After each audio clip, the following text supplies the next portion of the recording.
क्रमांक आहे 9822 41 79 92। आज आपण येथेच थांबणार आहोत। बातमीपत्राच्या शेवटी पाहूया ठळक घडामोडी पुन्हा एकदा। डिंबे धरण हुतात्मा बाबूगेनू जलाशय भरल्याने शेतकऱ्यांनी व्यक्त केलाय आनंद। कर्जमाफीचे अर्ज भरण्यास सुरुवात झाल्याचे सरकारने कळवले असले तरी प्रत्यक्षात महा ई सेवा केंद्रात असणारी वेबसाईट वारंवार बंद पडत आहे। त्यामुळे शेतकऱ्यांसह सोसायटीचे सचिव यांना होतोय मानसिक त्रास।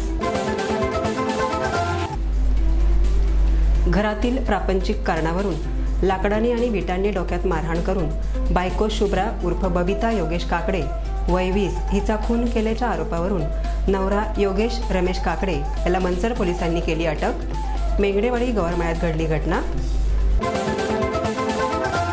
पुणे नाशिक महामार्गावर गायमुख अवसरी फाटा ते मंचरकळम या रस्त्यावर पावसामुळे जागोजागी मोठे खड्डे पडले आहेत। सार्वजनिक बांधकाम विभागाने रस्त्यावरील पडलेले मोठे खड्डे तातडीने बुजवावेत। वाहन चालकासह ग्रामस्थांनी केली मागणी।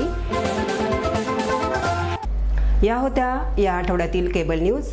पुन्हा भेटूया पुढील बातमीपत्रात। तोपर्यंत धन्यवाद।